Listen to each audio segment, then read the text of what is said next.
23 जून बलिदान दिवस, डॉक्टर श्यामा प्रसाद मुखर्जी का बलिदान।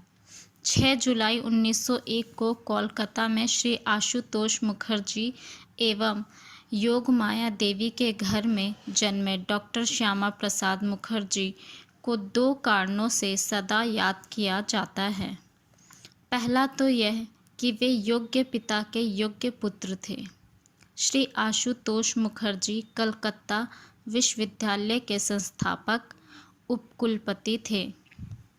1924 में उनके देहांत के बाद केवल 23 वर्ष की अवस्था में ही श्यामा प्रसाद को विश्वविद्यालय की प्रबंध समिति में ले लिया गया। 33 वर्ष की छोटी अवस्था में ही उन्हें कलकत्ता विश्वविद्यालय के उपकुलपति की उस कुर्सी पर बैठने का गौरव मिला जिसे किसी समय उनके पिता ने विभूषित किया था। 4 वर्ष के अपने कार्यकाल में उन्होंने विश्वविद्यालय को चहुमुखी प्रगति के पथ पर अग्रसर किया। दूसरे जिस कारण से डॉक्टर मुखर्जी को याद किया जाता है वह है जम्मू कश्मीर के भारत में पूर्ण विलय की मांग को लेकर उनके द्वारा किया गया सत्याग्रह एवं बलिदान। 1947 में भारत की स्वतंत्रता के बाद गृह मंत्री सरदार पटेल के प्रयास से सभी देसी रियासतों का भारत में पूर्ण विलय हो गया, पर प्रधानमंत्री जवाहरलाल नेहरू के व्यक्तिगत हस्तक्षेप के कारण जम्मू कश्मीर का विलय पूर्ण नहीं हो पाया। उन्होंने वहां के शासक राजा हरि सिंह को हटाकर शेख अब्दुल्ला को सत्ता सौंप दी। शेख जम्मू कश्मीर को स्वतंत्र बनाए रखने या पाकिस्तान में मिलाने के षड्यंत्र में लगा था। शेख ने जम्मू कश्मीर में आने वाले हर भारतीय को अनुमति पत्र लेना अनिवार्य कर दिया। 1953 में प्रजा परिषद तथा भारतीय जनसंघ ने इसके विरोध में सत्याग्रह किया। नेहरू तथा शेख ने पूरी ताकत से इस आंदोलन को कुचलना चाहा, पर वे विफल रहे। पूरे देश में यह नारा गूंज उठा, एक देश में 2 प्रधान, 2 विधान, 2 निशान नहीं चलेंगे। डॉक्टर मुखर्जी जनसंघ के अध्यक्ष थे। वे सत्याग्रह करते हुए बिना अनुमति जम्मू कश्मीर में गए।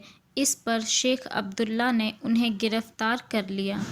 20 जून को उनकी तबीयत खराब होने पर उन्हें कुछ ऐसी दवाएं दी गई जिससे उनका स्वास्थ्य और बिगड़ गया। 22 जून को उन्हें अस्पताल में भर्ती किया गया।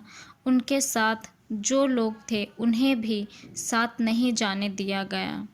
रात में ही अस्पताल में 2:30 बजे रहस्यमयी परिस्थिति में उनका देहांत हुआ। मृत्यु के बाद भी शासन ने उन्हें उचित सम्मान नहीं दिया। उनके शव को वायुसेना के विमान से दिल्ली ले जाने की योजना बनी, पर दिल्ली का वातावरण गर्म देखकर शासन ने उन्हें विमान को अंबाला और जालंधर होते हुए कोलकाता भेज दिया। कोलकाता में दमदम हवाई अड्डे से रात्रि 9:30 बजे चलकर 15 किलोमीटर दूर उनके घर तक पहुंचने में सुबह के 5 बज गए। 24 जून को दिन में 11 बजे शुरू हुई शव यात्रा 3 बजे शमशान पहुंची। हजारों लोगों ने उनके अंतिम दर्शन किए। आश्चर्य की बात तो यह है कि डॉक्टर मुखर्जी तथा उनके साथी शिक्षित तथा अनुभवी लोग थे, पर पूछने पर भी उन्हें दवाओं के बारे में नहीं बताया गया। उनकी मृत्यु जिन संदेहास्पद स्थितियों में हुई तथा बाद में उनकी जांच न करते हुए मामले पर लीपापोती की गई, इससे इस आशंका की पुष्टि होती है कि यह नेहरू और शेख अब्दुल्ला द्वारा कराई गई चिकित्सकीय हत्या थी। डॉक्टर श्यामा प्रसाद मुखर्जी ने अपने बलिदान से जम्मू कश्मीर को बचा लिया, अन्यथा शेख अब्दुल्ला उसे पाकिस्तान में मिला देता।